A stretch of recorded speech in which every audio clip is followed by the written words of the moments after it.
I had agreed to house sit for the Millers without a second thought. They were a nice family, the kind you could trust without a worry. Their house sat in a quiet suburban neighborhood, the perfect place to spend a few peaceful nights alone while they vacationed. The offer seemed too good to pass up, some extra cash and a week to myself in their spacious home. I had been there dozens of times before, even spent a few nights in their guest room during holidays. Nothing unusual had ever happened. But tonight was different. The moment I stepped into the house, locking the door behind me, a chill settled into my bones, and it wasn't just from the November cold. It felt like the air inside was heavier, thicker, and carried an odd, suffocating silence. As I stood in the foyer staring at the dark, still rooms, I couldn't shake the nagging sensation that I wasn't alone. I told myself I was being ridiculous. The house was the same as always, quiet, warm, and inviting. But as the night wore on, small things began to unsettle me. First, it was the faint creaks from the ceiling, too deliberate to be the house settling. Then the whispers. They were so soft at first I thought it was my imagination, like distant conversations carried on a breeze that didn't exist. I moved from room to room, checking, listening, but found nothing. Around midnight, I climbed into bed, determined to get some sleep. That's when I heard it. The slow, deliberate footsteps above me. Thump, thump, thump. My heart stopped. The Millers had warned me about the attic when I first arrived. It's old and off limits, they'd said. Just stay out of there, nothing to worry about. But now, hearing those heavy, unmistakable footsteps directly above me, I couldn't ignore the dread gnawing at my gut. Someone was up there.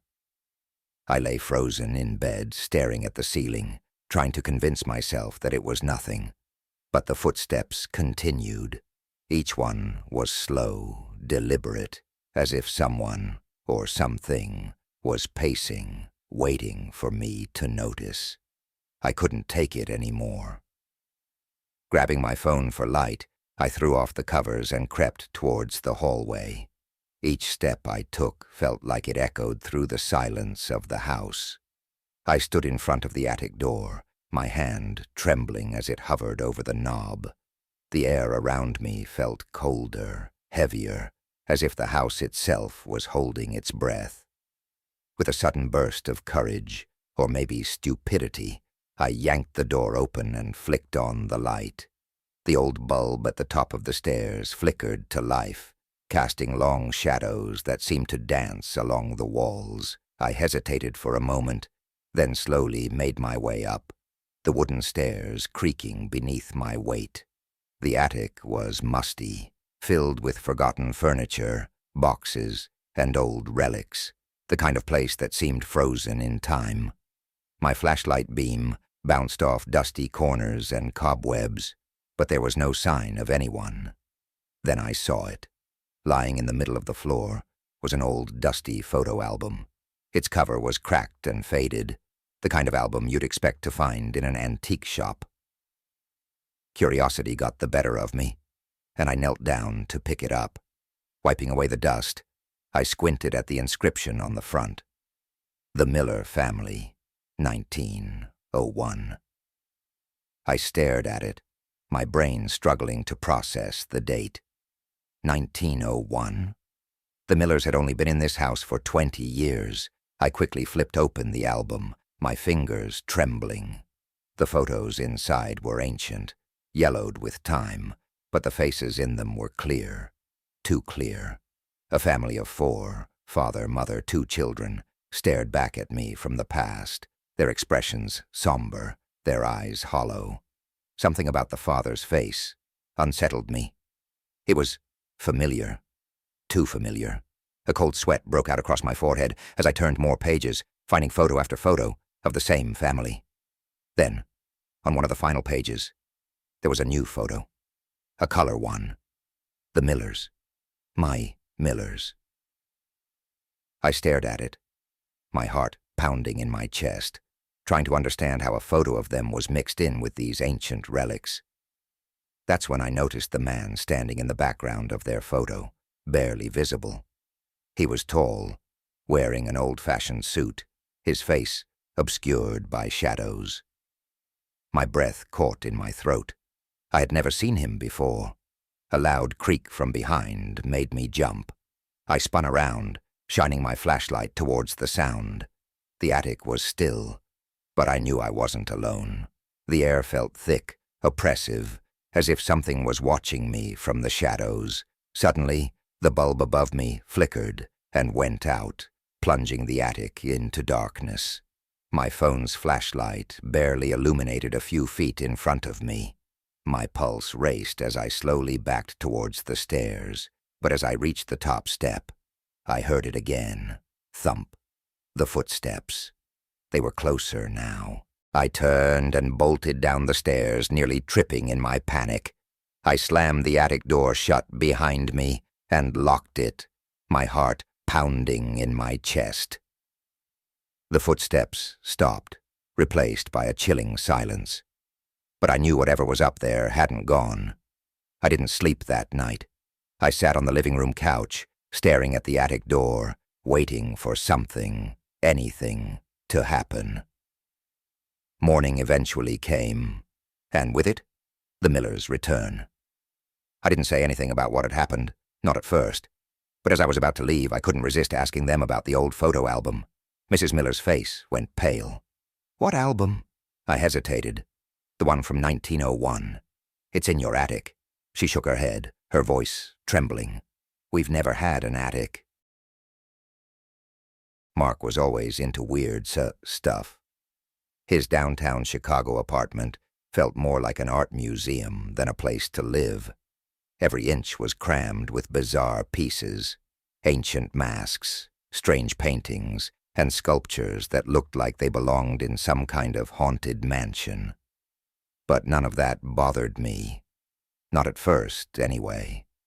Mark had offered me a chance to house-sit for a week while he went on a business trip. The idea was perfect. A change of scenery, some peace, and quiet. I figured it was a good opportunity to work on my music without the distractions of my cramped studio apartment. Plus, Mark's place was a dream: big windows, comfortable furniture, and more than enough space to think. What I didn't know was that his apartment had something else, too, something that didn't like being ignored. It all started the first night. I had spent most of the day setting up my guitar and laptop in the living room, enjoying the feeling of having all this space to myself. But as the sun dipped below the skyscrapers, a weird tension settled over the place. It was subtle at first, just a prickling sensation on the back of my neck. I chalked it up to nerves. New place, new vibes. I tried to shake it off, telling myself I was just being jumpy.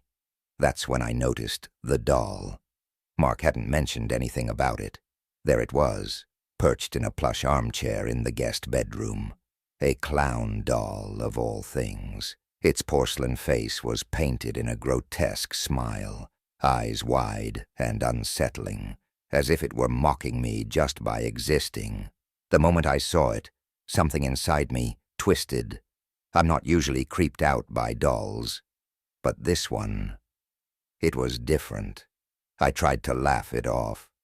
"Just a stupid doll," I muttered, backing out of the room and closing the door. But later that night, I couldn't get it out of my head. Even though the door to the guest room was closed, I couldn't shake the feeling that it was watching me. The next morning, I went back into the guest room to prove to myself how ridiculous I was being. The doll sat exactly where I'd left it, staring blankly into the room. I forced myself to ignore it. But as I worked on my music later that day, I kept hearing soft creaks from the bedroom, like footsteps or someone shifting their weight. By the third night, the tension was impossible to ignore. That was when the first thump came. I was in the living room strumming my guitar when the sound echoed through the apartment. My fingers froze on the strings. It came from the guest room. The door was still closed, but the sound was clear. Something heavy had hit the floor. My heart pounded in my chest as I slowly got up. Every step toward that door felt like walking into a nightmare. I hesitated, hand on the doorknob, before finally pushing it open.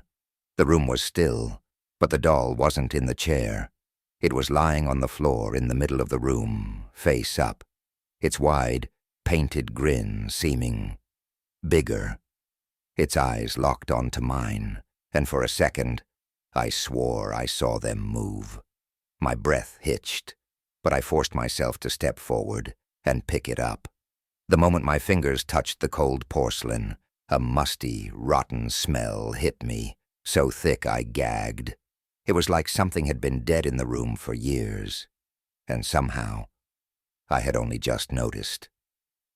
I turned the doll over in my hands, and that's when I saw the markings. Strange symbols etched into the back of its neck, symbols that hadn't been there before. My blood ran cold. I put the doll back in the chair, trying to act like it didn't bother me, but I couldn't stop thinking about those markings. I tried to sleep that night, but every creak, every groan of the apartment made me sit bolt upright, convinced that the doll was moving around in the darkness. By the fourth night, I was losing it. I didn't even try to go into the guest room anymore, but the noises didn't stop. Thumps, footsteps, and the unmistakable sound of something dragging across the floor echoed through the apartment. It always came from the same place, the guest room. I couldn't take it anymore. I grabbed my phone and tried calling Mark, but of course, no signal. The apartment felt like a cage, the air growing thicker, heavier, as if the walls themselves were closing in on me. I needed to see what was happening. The door to the guest room stood slightly ajar, and I could feel something waiting behind it. I pushed it open slowly, holding my breath. The doll was gone. I felt my stomach drop. I backed out of the room, my breath coming in short, sharp gasps. But then I heard it, a soft giggle coming from behind me. I spun around, and there it was, standing at the end of the hallway, its head tilted, its grin stretching impossibly wide. I ran. I didn't stop to think. I bolted for the front door, my heart slamming in my chest. But the lock wouldn't turn. The air was thick with that rotten smell, and the giggling grew louder, closer. My fingers fumbled on the lock as I desperately tried to open the door. A hand, cold, clammy, brushed against my ankle. I looked down and saw the doll, grinning up at me, its tiny porcelain hand reaching out. The door finally gave, and I stumbled out into the hallway, slamming it behind me. I didn't stop running until I was halfway down the block, gasping for breath, the sound of the doll's laughter still echoing in my ears. I never went back to Mark's apartment. I don't know what that thing was, but I know one thing for sure. It wasn't just a doll. It was something much, much worse. We had been planning this weekend for months. Lisa and I jumped at the chance when her friends offered us their beach house to house sit.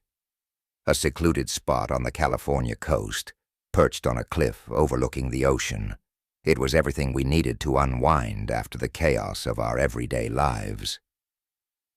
We packed the car and left the city behind, eager for a break. The house was stunning.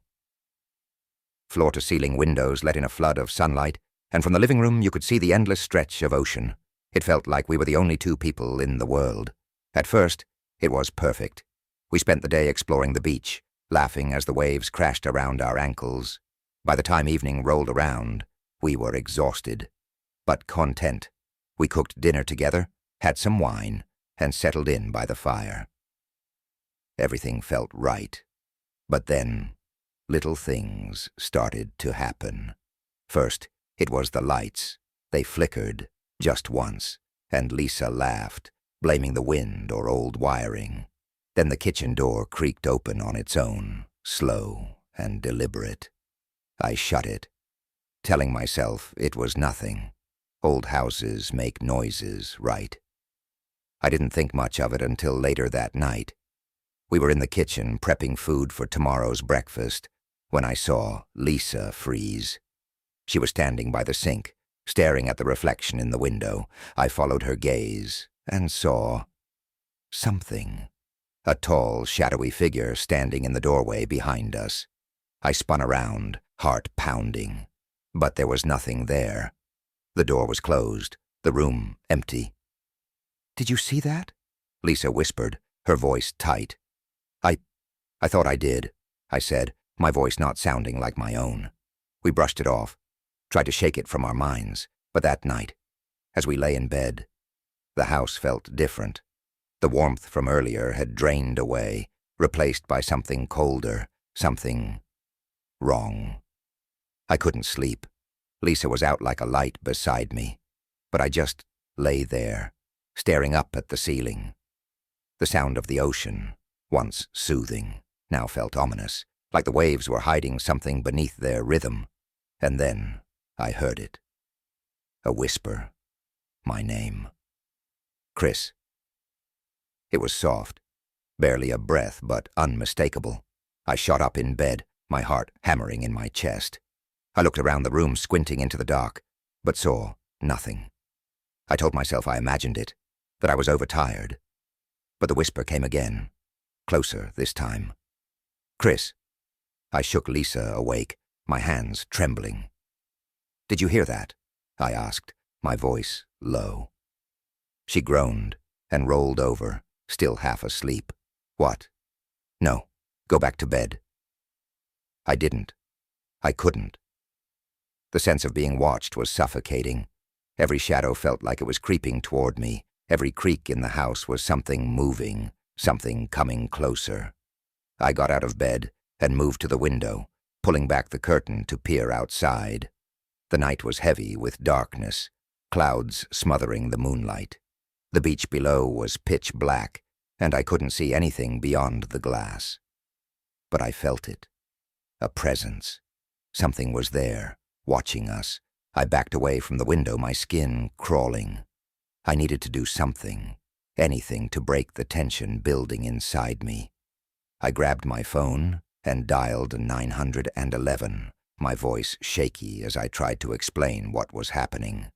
I knew I sounded crazy, an unseen presence, whispers in the dark. I could barely get the words out without feeling foolish. The operator was calm, too calm. She told me they'd send a patrol car, but it would be 20 minutes. 20 minutes. It might as well have been an eternity.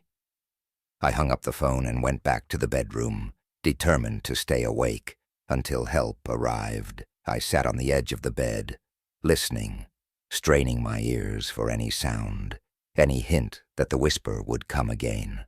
The minutes dragged on, every second stretching longer than the last. Then I heard the door creak open. I froze. It wasn't the wind. It wasn't a trick of the house. This was deliberate, slow, careful, like something, or someone, was trying not to be heard. I grabbed the closest thing I could find, a fireplace poker from the living room, and crept out into the hall. The door was wide open. Beyond it, the living room was empty. My heart was in my throat, the hair on the back of my neck standing on end. I took a step forward, gripping the poker so tightly my knuckles turned white. "Chris." This time the voice was right behind me. I spun around, but there was no one there, only the open door, swaying gently as if it had been pushed by an invisible hand. I backed into the living room, my mind racing. I couldn't breathe. I couldn't think. And then the door slammed shut. Lisa screamed. I rushed back into the bedroom to find her sitting upright in bed, wide-eyed with terror. "What's happening?" she whispered, her voice trembling. I didn't have an answer. All I knew was that we had to get out. We grabbed our things, not bothering to pack properly, and ran for the car. The house loomed behind us, dark and silent. but I could feel it, that presence, watching, waiting. The drive back to the city was silent, save for the sound of our ragged breathing. We never spoke about what happened at that beach house again. We didn't have to. Whatever had been there, whatever had whispered my name in the dark, it hadn't followed us. But sometimes, late at night, I still hear it. That soft, insistent whisper. Chris.